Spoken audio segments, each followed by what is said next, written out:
샬롬, 이동춘 목사입니다. 오늘도 여러분의 삶이 주님의 평안으로 가득하시길 기원하며 하나님의 말씀을 나누겠습니다. 오늘 주시는 말씀은 마태복음 4장 17절의 말씀입니다. 이때부터 예수께서 비로소 전파하여 이르시되 회개하라 천국이 가까이 왔느니라 하시더라. 아멘. 마태복음 4장 17절 말씀을 본문으로 거룩한 습관 회개라는 제목으로 말씀을 나누도록 하겠습니다. 우리가 몸담고 있는 개신교는 종교개혁 정신에 기대어 있습니다. 그런데 혹시 종교개혁의 제일 정신이 무엇인 줄 아시는지요? 1517년 10월 31일 마르틴 루터가 비텐베르크 교회당 정문에 95개 조항의 반박문을 붙였을 때 그 첫 번째 조항이 이렇습니다. 우리의 주님이시며 만유의 주인이신 예수 그리스도께서 회개하라고 선포하셨는데 이 표현은 신자의 삶 전체가 회개하는 삶이어야 한다는 것을 뜻한다. 종교교육의 제일 정신은 바로 회개입니다. 회개 없이는 종교교육의 정신을 바르게 이해할 수 없습니다. 종교교육의 전통에 서 있는 개신교의 의미도 제대로 이해할 수 없습니다. 더욱이 예수님께서 지상사역의 첫 번째 설교가 회개하라 이셨는데 이 회개를 이해하지 못하고는 예수님을 이해할 수 없게 됩니다. 그렇다면 회개란 무엇일까요? 회개는 거룩함이라는 간선도로에 설치된 배수장치와 같습니다. 배수장치는 오물과 쓰레기와 고여있는 흙탕물을 처리해주는 수단이고 장치이지요. 그러므로 회개는 우리의 삶에서 만들어진 오물과 쓰레기와 고여있는 흙탕물을 처리해주는 유일한 수단이고 장치입니다. 하나님의 부르심을 받은 우리 그리스도인은 거룩함이라는 간선도로를 지나가야 합니다. 그런데 이 간선도로가 오물과 쓰레기와 흙탕물로 뒤덮여 있으면 차가 지나갈 수 없듯이 그리스도인의 영적 진보와 성장을 멈추게 합니다. 그러므로 회개란 진정한 영적 진보와 성장을 위해 어느 한순간도 멈춰서는 안 되는 영적 배수 처리입니다. 그런데 주의할 것이 있습니다. 앞서 습관적인 회개하는 삶을 살아야 한다고 말한 것에 대해서입니다.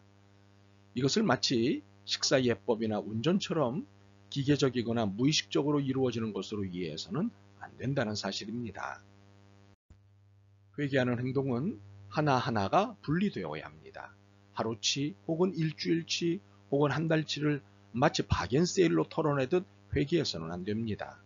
또한 회개는 분명한 도덕적인 노력이 뒤따라야 합니다. 선언이나 고백으로 끝나서는 안 됩니다.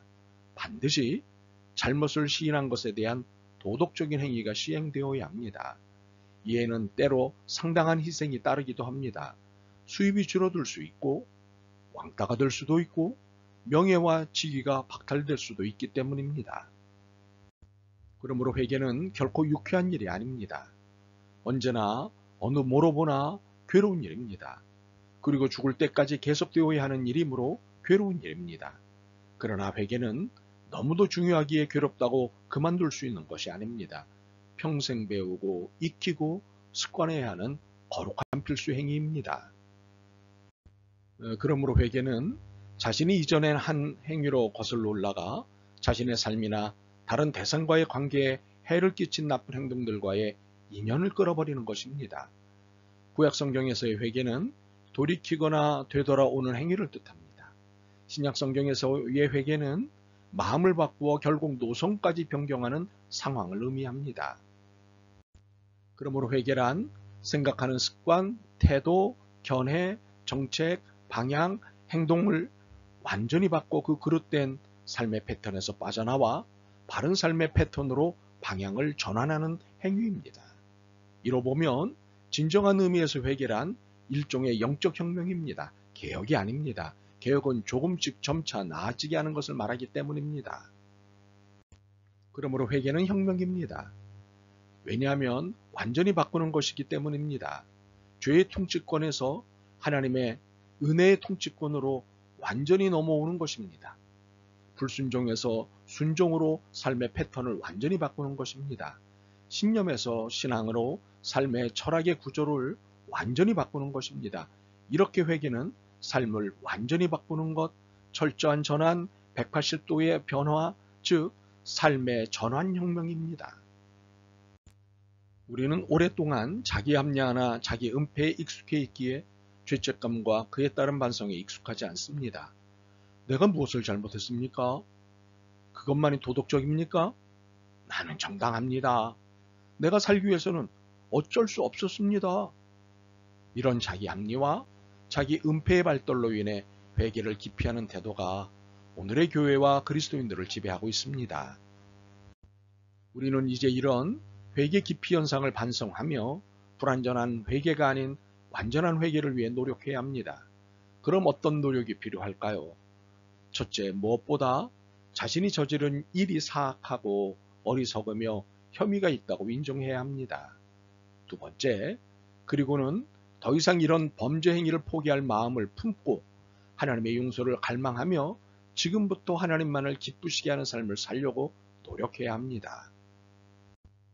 세 번째로, 그리고 숭배하는 마음으로 하나님께 나아가 죄를 용서해 주시고 양심을 깨끗하게 해주시며 다시는 그러한 실책에 빠지지 않게 도와주시도록 간청해야 합니다. 예수님께서 우리 죄를 사하여 주옵시고 우리를 시험에 빠지지 않게 하옵소서라는 기도를 가르쳐 주신 대로 간구해야 합니다.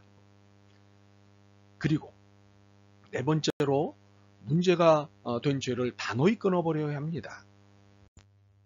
다섯 번째로는, 그리고 어떻게 하면 다시는 그러한 죄에 빠지지 않고 바른 길로 나아갈 것인가를 신중하게 생각해야 합니다. 즉, 회개에 합당한 열매를 맺어야 합니다. 여섯 번째, 그리고 자신의 과실로 인해 물질적 피해를 입은 사람이 있다면 그에게 손해배상을 해야 합니다. 우리는 이를 세리장이었던 삭개오의 모습에서, 그 모범에서 배울 수 있습니다. 우리는 1에서 6가지의 모든 조건을 충족시켜야 회개했다고 말할 수 있습니다. 이 중 한 과정이라도 빠뜨리면 안 됩니다. 그래서 회개가 순간의 위기 모면이 아닌 지속적이고 되풀이되는 거룩한 영적 습관으로 자리 잡도록 해야 합니다. 사도행전에 있는 초기 그리스도인은 그 더 웨이를 따르는 사람들이라고 불렸습니다. 이는 그리스도인은 처음부터 특정한 삶의 방식을 가졌다는 의미입니다. 즉, 세상과 구별된 다른 삶의 방식으로 살았다는 사실입니다. 이 구별된 삶의 방식이 바로 회심으로 시작되고 통합니다.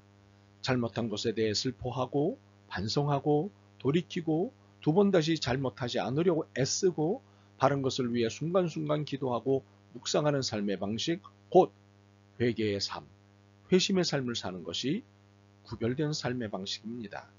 이렇게 구별된 삶의 방식은 그 도의 가르침을 따른 것이기에 그 도이신 예수 그리스도와 그분의 가르침에 집중해야 합니다. 예수 그리스도의 삶은 한마디로 버리는 삶이셨습니다. 타인을 위해, 인류를 위해 자신을 하나도 남김없이 다 버리셨습니다. 이렇게 버리신 삶의 모습을 우리 그리스도인이 살아야 합니다. 그러므로 죄의 한계에 있는 우리가 그리스도인으로서 버리는 삶의 첫째이자 중심이 회개여야 한다는 것은 아무리 강조해도 지나치지 않은 거룩한 공고입니다. 그러므로 우리의 일상의 삶이 거룩한 습관으로서의 회개가 중심에 있어야 함을 꼭 기억하십시오. 그래서 우리의 삶과 신앙 공동체가 진정한 회개에 의해 세워가는 하나님 나라이기를 소망합니다. 아멘.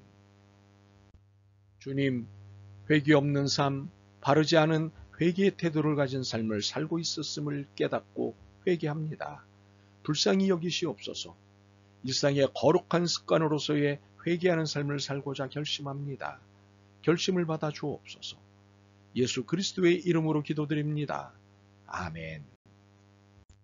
오늘도 여러분의 믿음과 삶을 응원합니다. 사랑합니다.